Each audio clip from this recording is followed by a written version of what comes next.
This is Rob Lamb with 360daily.net and Battlefield, Nevada. And we are honored today to have Cliven Bundy and Larry Kamen, who's an attorney here representing Mr. Bundy.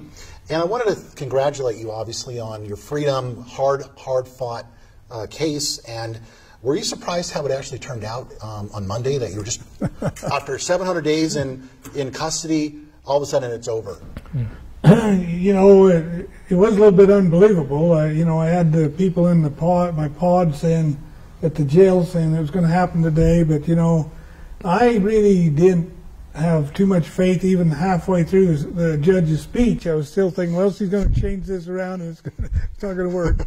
But she didn't, and she released me. And you know, I went into this jail system, justice system of the United States, an innocent man, and I said I wasn't going to come out until I was innocent.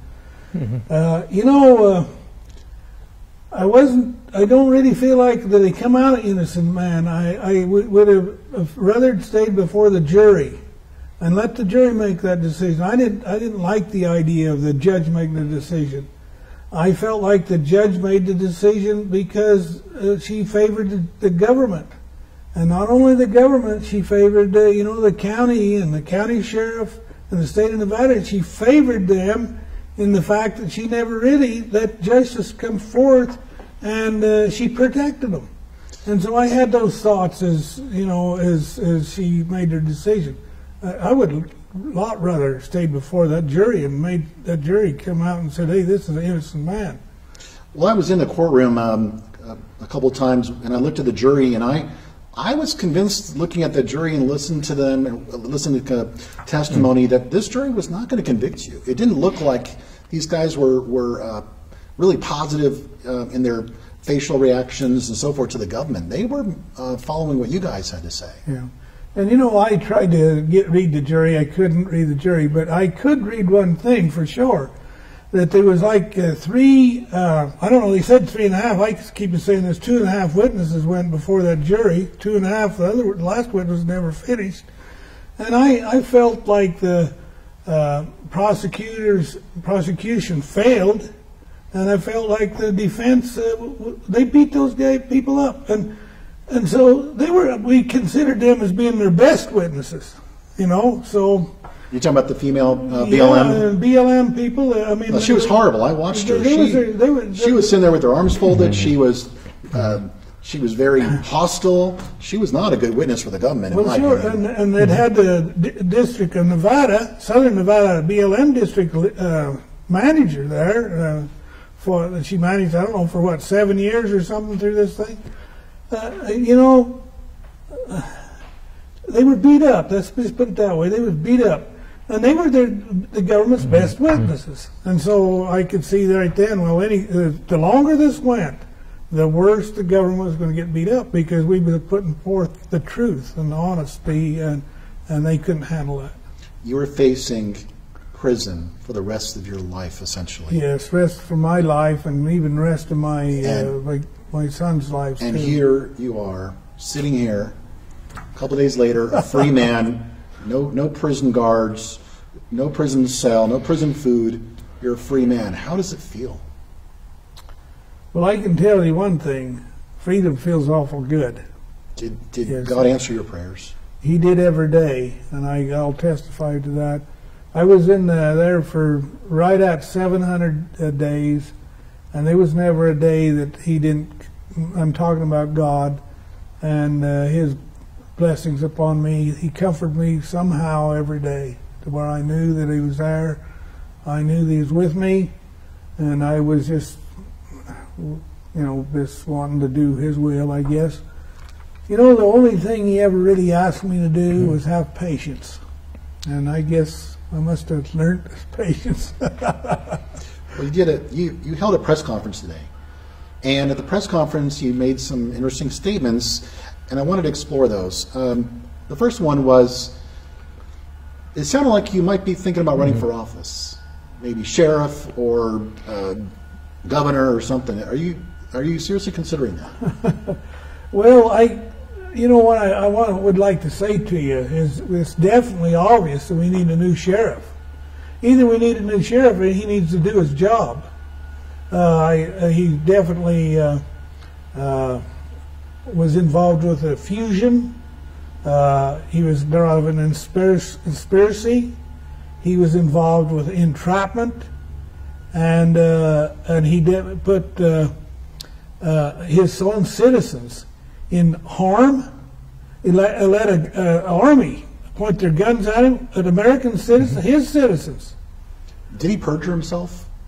He perjures himself in the courts in the last trials several times. 'Cause I did watch the video of Sheriff Lombardo at the standoff, and then compared what he said to what was reported about on the record about what he testified to, and they weren't consistent. No, and if you really want to see how he perjured himself, you know, he said, all of those people on horses had guns pointed at me.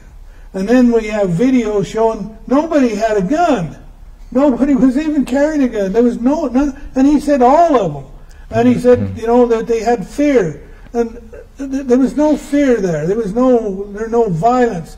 The fear had to be with we the people, with all of those federal agents pointing their guns at us. Yeah, there was some fear there, but how could those people over there, all their army armaments, their helmets, their vests, their guns, and their backup? I mean, you realize that at that supposedly called standoff, there was really a protest, a protest in the county sheriff.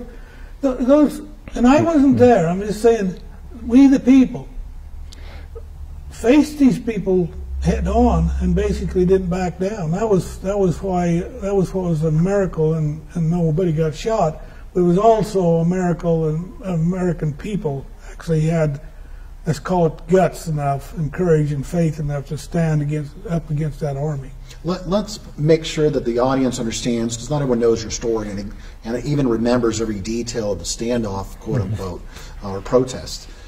You and your sons, at no time were armed during that protest, were you? No. You didn't carry weapons yourself at any time.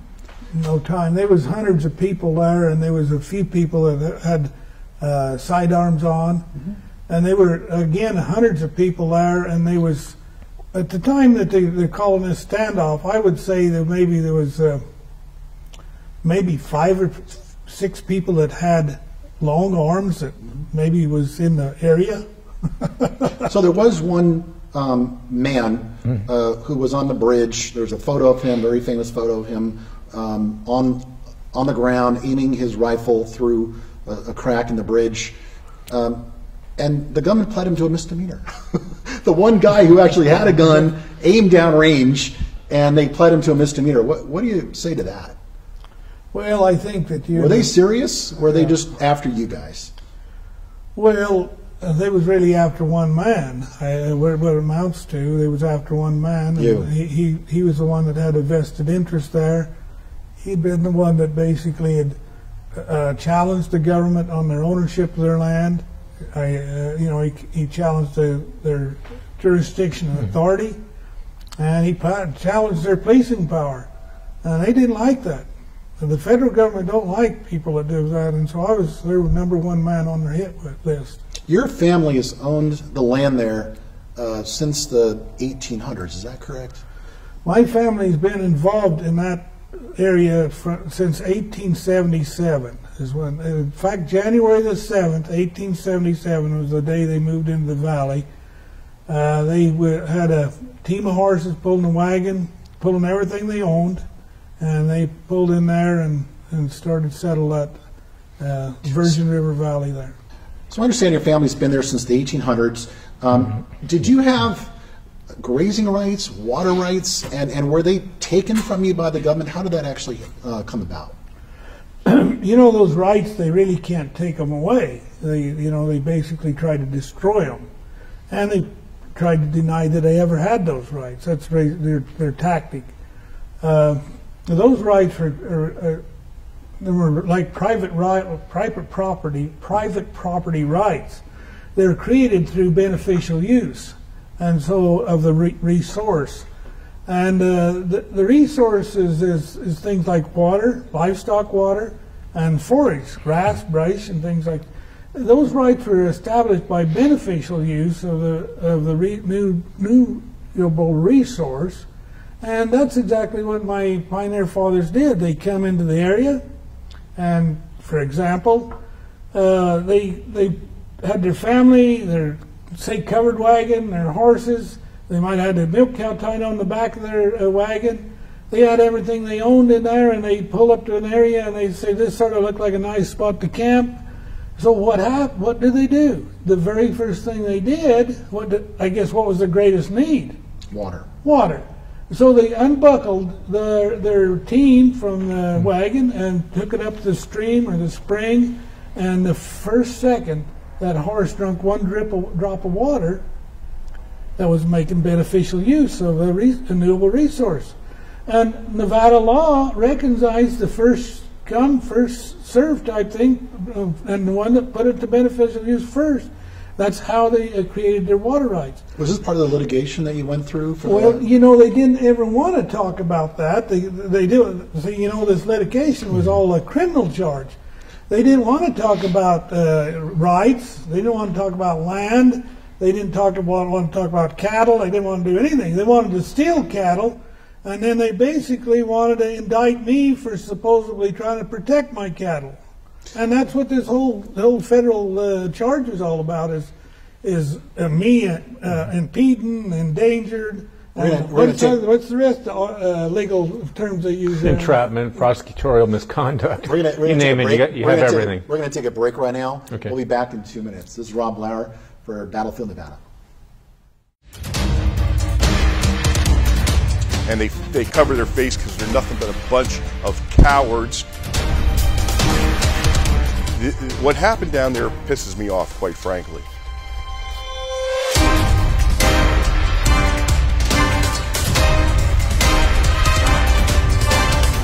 This guy, Michael Bennett, who has already proven to be a media whore, in my estimation.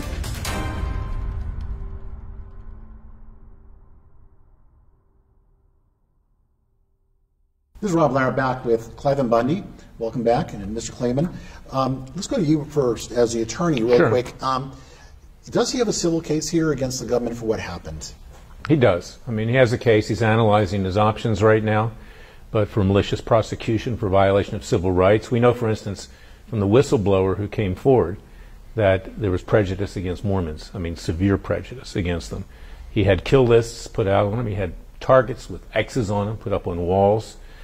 This was a total hit when it comes both to his political rights, his legal rights, and his religious rights.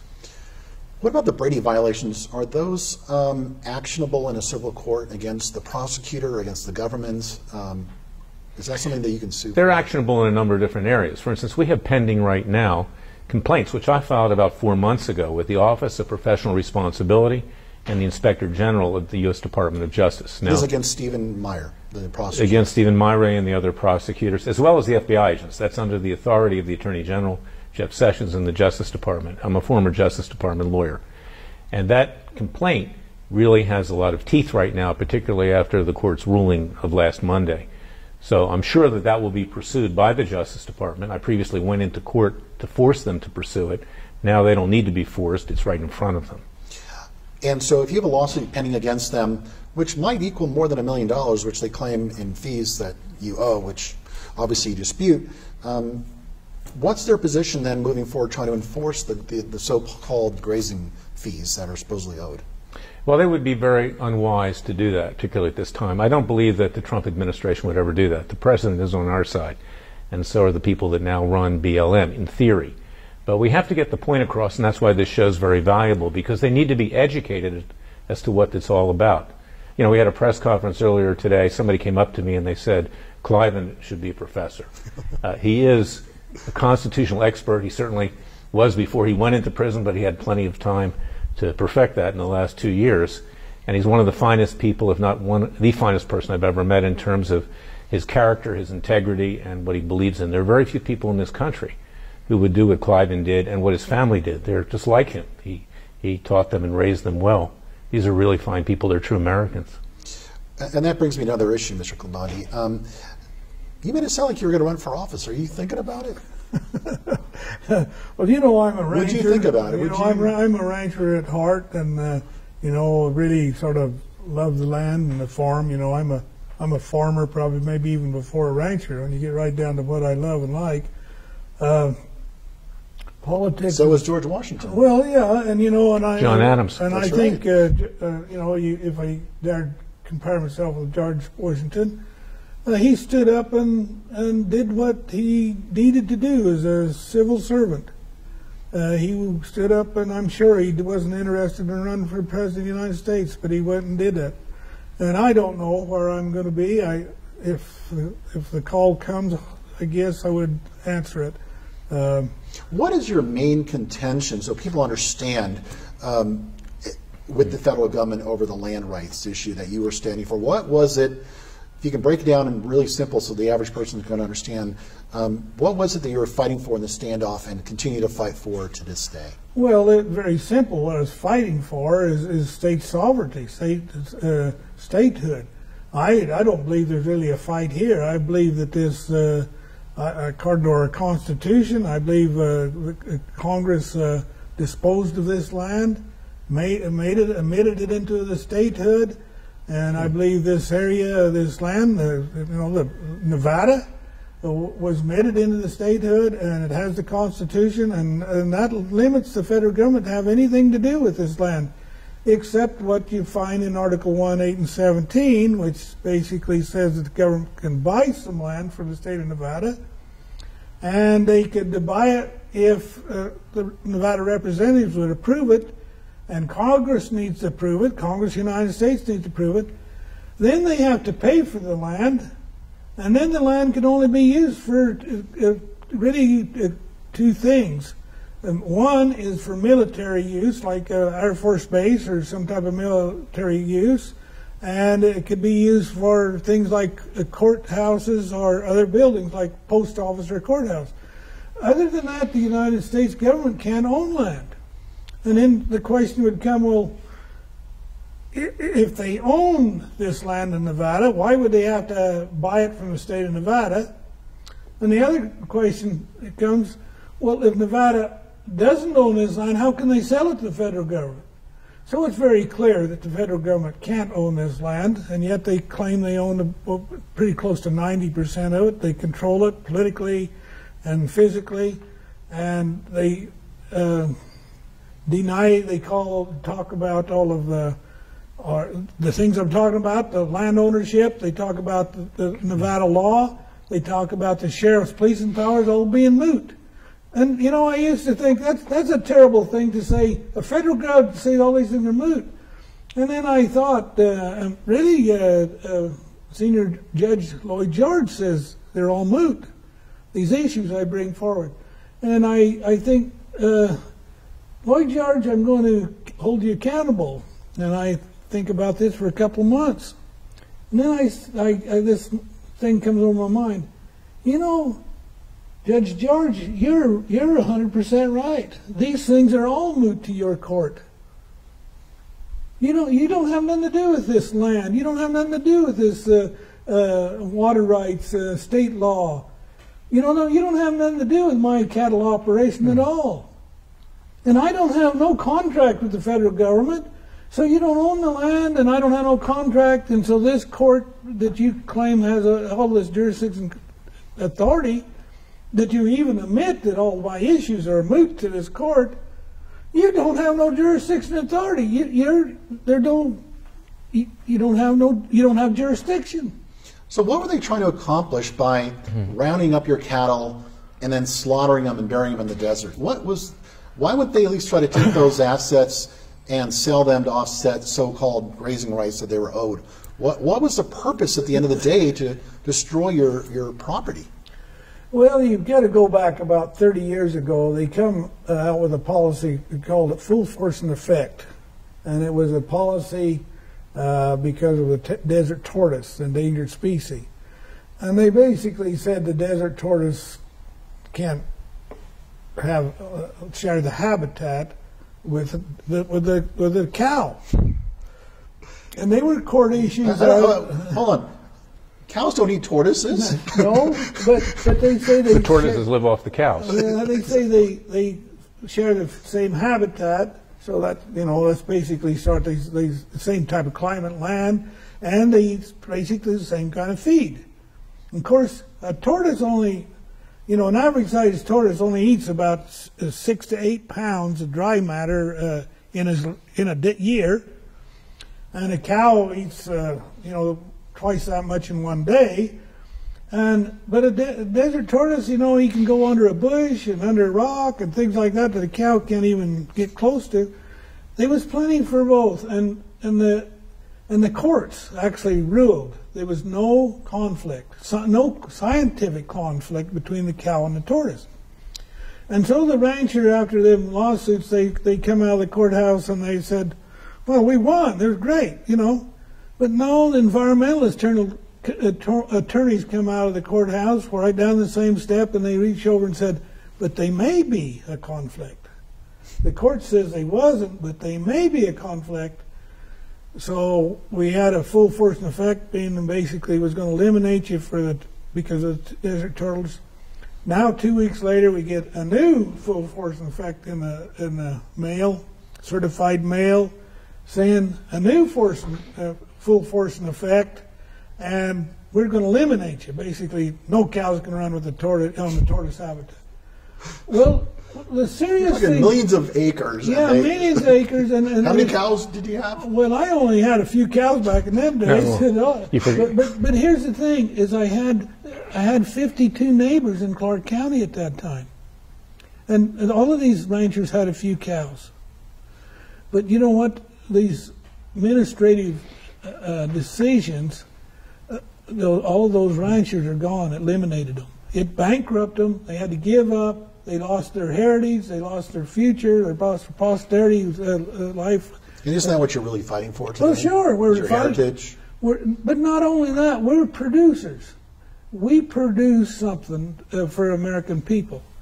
Now, I remember I said I had 52 neighbors. I want to talk about just Cliven Bundy, and let's just talk about 200 head of cows.